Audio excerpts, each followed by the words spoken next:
Quais são as diferenças do controle do Xbox Series para o controle do Xbox One S? Hoje nós vamos saber quais são as diferenças de hardware. Vamos abrir os dois controles e ver quais são as diferenças. E eu queria aproveitar esse momento para agradecer todos os inscritos que se inscreveram agora, desde a última segunda-feira do vídeo do Xbox 360. Um abraço para vocês, sejam muito bem-vindos. Sem mais delongas, roda a vinheta.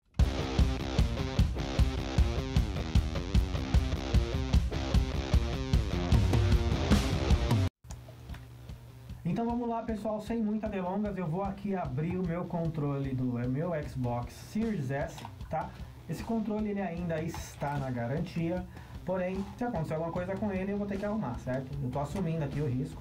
É óbvio que não vai acontecer nada, porque eu só vou abrir o controle, eu não vou fazer nada além do que eu já não conheço, né? E vou aqui soltar essas travas que são um pouco difíceis. Esse vídeo vai ter vários cortes, porque é justamente pra gente não perder tempo.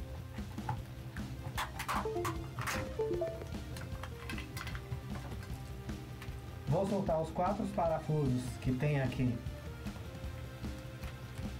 Aqui eu vou tirar a minha etiquetinha com cuidado, porque eu não quero furar ela. Eu comprei esse Xbox Series em março, minha garantia provavelmente vai vencer em abril do ano que vem. Mas como eu quero manter aqui a minha etiquetinha depois de volta no lugar, para soltar o parafuso, eu tirei aqui o suficiente. Vou soltar o parafuso e temos aí a placa do controle Series. E nós vamos ver isso aqui no microscópio, ok? Eu vou colocar o microscópio para que vocês enxerguem quais são os componentes, tá? Esse vídeo é a título de curiosidade para vocês saberem o que tem aqui dentro, né, da placa do controle dos Series. Eu vou soltar aqui as antenas Bluetooth. Vou desoldar os fios dos analógicos. Os motores continuam iguais, positivo vermelho, negativo preto. Vou soltar também porque eu quero ver essa placa de perto.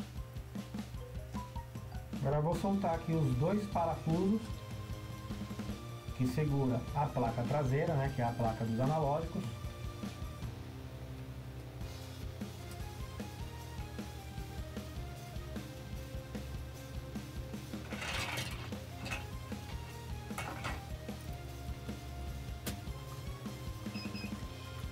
Vamos lá, e temos aí a primeira placa solta.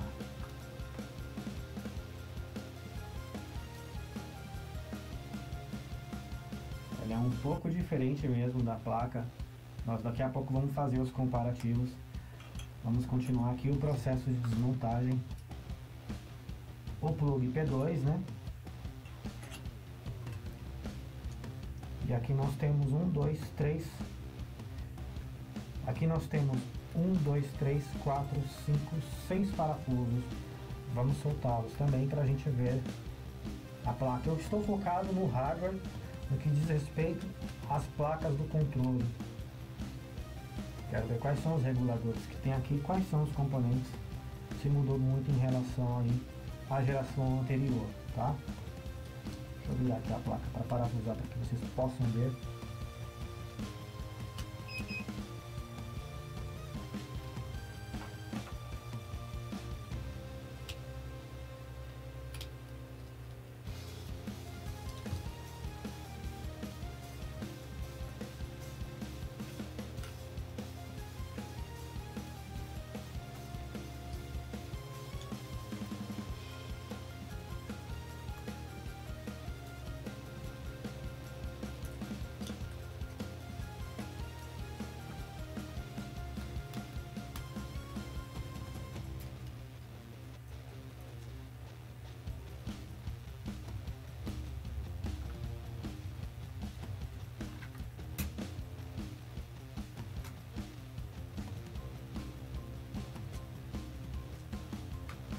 Prontinho, e aqui temos a placa principal do controle Carbon não, desculpa, né?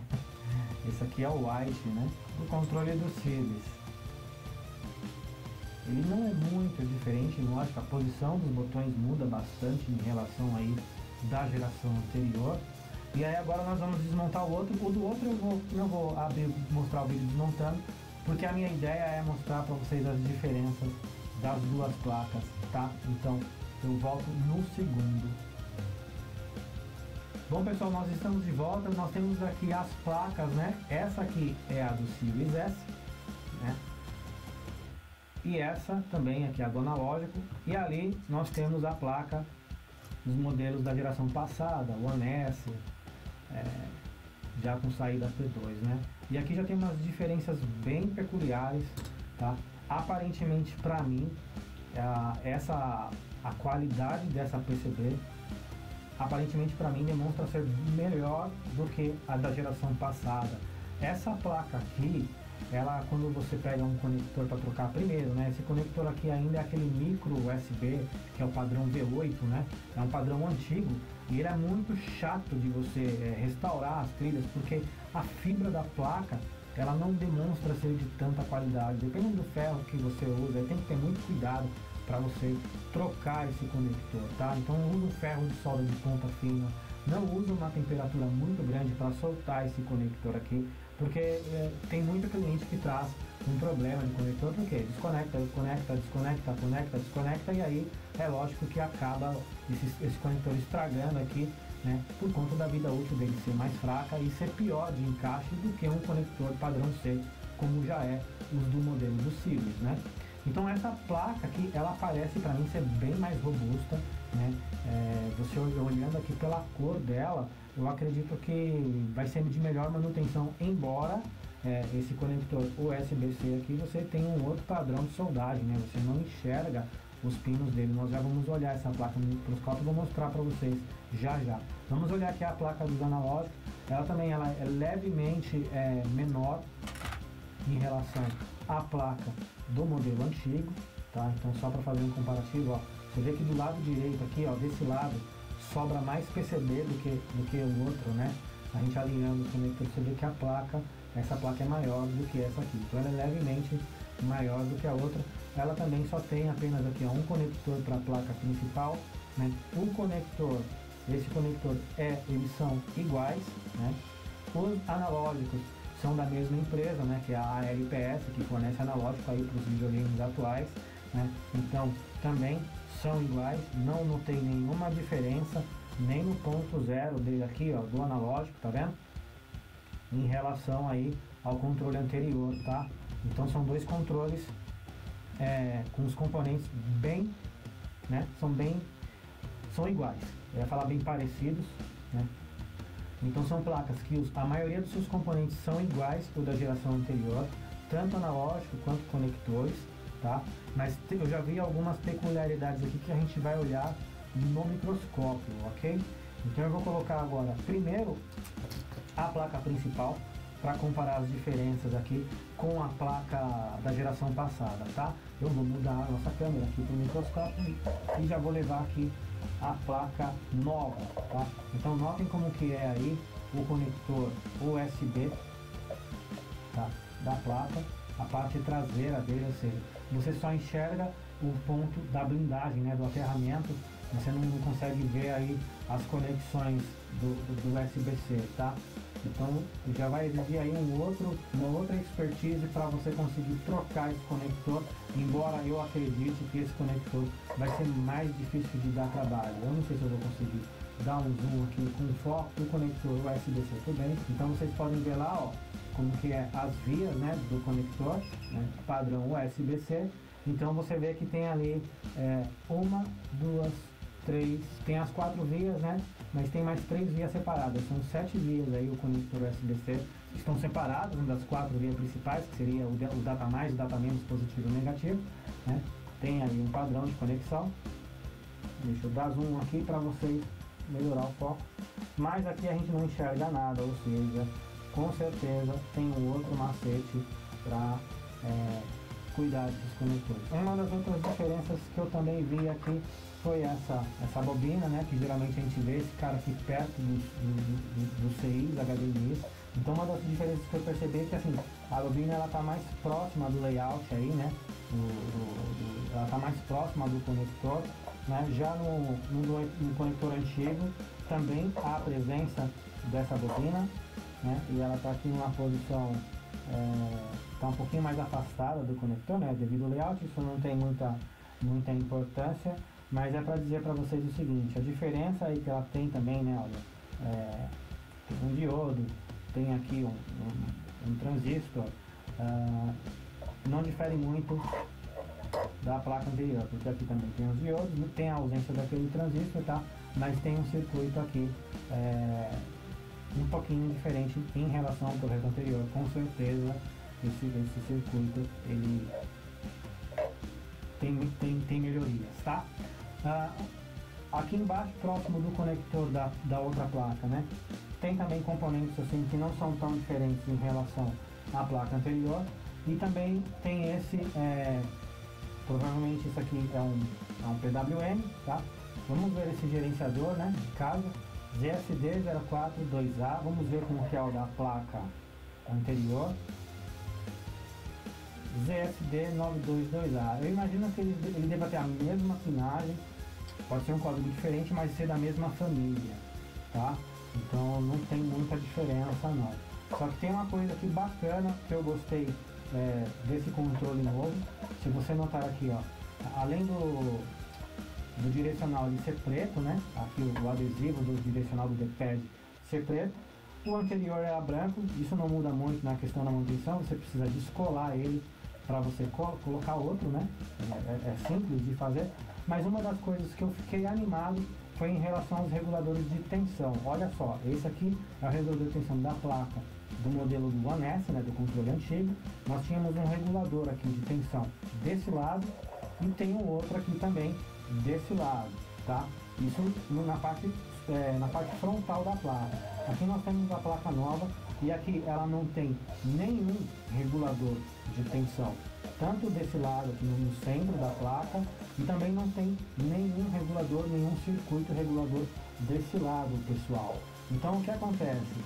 É uma placa aí que ela foi bem otimizada. Eu acredito que ela vai dar menos problema com relação a parar de funcionar e não ligar mais, tá?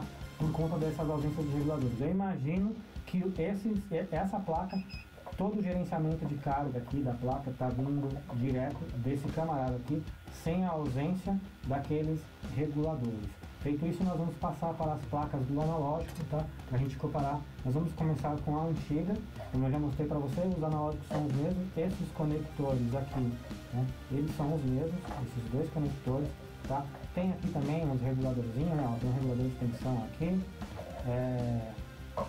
Na parte traseira dela, né, essa blindagem aqui é onde tem um CI também, tá? Que provavelmente é o CI que faz aí a parte do Bluetooth, né? Ele fica aqui nessa região, tá? E aqui é só a traseira da placa, onde você tem poucos componentes, né? Você tem aqui esse outro regulador de tensão, tá? Esse circuitinho aqui que faz aí o controle do botão LT e o LT e o RT, tá? Que são os gatilhos, tá? É esse camarada que faz controle. Então quando o seu controle tá ruim, tipo, tá jogando força, não acelera direito, ou tá atirando com menos frequência, atirando fraco, né, entre aspas, você tem que trocar esse cara aqui, tá? Já ficando uma dica aí de reparo. E essa parte aqui da blindagem do Bluetooth é coberta, tá? A parte onde vai a antena que encaixa, né, na outra placa, tá aqui o pigtail, né, que é esse conector onde você encaixa. Agora vamos para a placa nova, tá? Não tem muita diferença na parte frontal dela, né, no sentido de componentes, tá? Temos aqui um regulador de voltagem também próximo do conector, né? Esse conector principal que recebe onde recebe toda a carga aí, né, inicial. Então passa para cá por esse regulador e aí ele segue rumo às outras partes da placa, tá? Então ele não tem assim muita novidade, embora tenha um circuito integrado aqui do lado do analógico, mas que também na placa antiga também tem, né? Agora na parte superior também nós temos aqueles dois transistores, né? Esse U10 aqui, como vocês podem ver, que também faz aquela parte lá dos gatilhos, como eu já mostrei anteriormente. Tá? Agora a curiosidade é que nessa placa veio um processador ARM, né, que ele é próprio, proprietário da Microsoft, que faz aí, ó, BTP, né? Imagina que esse BT é de Bluetooth mesmo, tá? Então é o controlador de Bluetooth aí com a arquitetura ARM, tá? Aí da Microsoft, tá? Essa arquitetura, ela é bem utilizada em sistemas embarcados, então é um sistema próprio dos caras aí para fazer a comunicação via Bluetooth. Aqui nós temos um cristal oscilador, tá? E aí tem toda a parte do circuito que a gente consegue enxergar em relação a outra placa que nós não enxergamos. Os dois pigtails aqui das duas antenas que tem, né, na outra placa principal, onde é encaixado o controle. E é uma placa bem, como posso dizer para vocês, é uma placa bem clean. Ela tem bem menos, aparenta ter bem menos componentes. O design dela é bem mais elaborado e bem mais simplificado.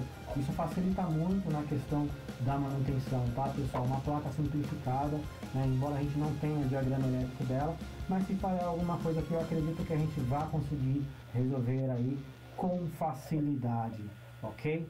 Pessoal, eu gostaria de chamar a atenção de vocês nesse final de vídeo. Nós vimos aí uma análise da placa do controle do Xbox Series, né, que é um equipamento novo, e vocês viram ali que tinha alguns componentes, por exemplo, aquele suposto gerenciador de carga, que eu imagino que seja pela posição que ele está e pelas tensões que eles geram ali, tá? E sobre aquele componente da Microsoft, aquele ARM, que geralmente é o processador principal ali, onde é o gerenciador de Bluetooth e provavelmente de outras funções também, tá? Mas o que acontece? São dois componentes que não tem datasheet, ou seja, não tem o esquema elétrico dele, então a gente não tem como saber exatamente o que ele faz, o que cada ponto... Por quê? Esse é um assunto dos próximos vídeos que vai entrar aqui no canal, que eu gostaria de chamar a sua atenção, que é o Right to Repair. O que é isso? É o direito de reparo. Vou explicar para vocês o seguinte: você, por exemplo, compra um carro numa concessionária, um carro zero, e depois de 3 anos esse carro começa a apresentar alguns problemas. Esses problemas você já não tem mais a garantia da concessionária, porém você tem o direito de reparar o seu carro, certo? Você pode comprar a peça do seu carro, talvez no Mercado Livre, talvez numa Mercado Car, talvez na própria assistência autorizada da marca do carro que você comprou, você pode achar a peça e você mesmo pode tanto trocar na autorizada, quanto você pode comprar a peça na internet e levar para o mecânico de sua confiança para você trocar aquela peça, ou até mesmo se você entende de mecânica, você mesmo trocar aquela peça do seu carro. Ou seja, o direito de reparo, ele acontece quando você compra um carro e quando você compra uma moto, por exemplo. Mas ele não acontece quando você compra um videogame ou quando você compra um notebook ou um celular, porque as empresas elas não disponibilizam esses esquemas elétricos e quando se tem alguma coisa, quando alguma assistência técnica, algum grupo de técnicos encontra alguma coisa, algum defeito em comum, geralmente as soluções de problemas mais complexos nunca são resolvidas sozinho ou até mesmo sozinho com uma análise técnica. Pode ser que alguém resolveu algum dia, mas compartilhou com outras pessoas aquele determinado problema. Então é por isso que na eletrônica muitas vezes, né, as pessoas julgam os outros porque falam, eu não quero ser um técnico que só troca a peça. O que eu quero chamar a sua atenção? Muitos dos consertos que a gente sabe de hoje em dia foram por causa de tentativa e erro. Coisas que você tem lá, tem um processo de condução reversa que você consegue imaginar mais ou menos como funciona cada componente através dos retornos que ele te dá, das medições que você faz, e também pela tentativa e erro, se você trocando aquela peça que está um pouco mais aquecida, aquela peça que você supõe que pode ser ela, né, pelo seu conhecimento técnico, e muitas delas não tem nem diagrama aí na internet, não se acha à venda, tem que se tirar de sucata. Então eu quero chamar a sua atenção sobre isso. É um assunto que a gente vai entrar a fundo aí nas próximas semanas, é um assunto longo para que a gente consiga bater um papo bacana aqui no canal e também a gente conseguir levantar uma voz, não somente os técnicos, mas também os consumidores que querem ter aí os seus equipamentos, ter o direito de reparar os seus equipamentos, certo? Agradeço aí a sua atenção até o final desse vídeo, te aguardo no próximo e até mais, um abraço.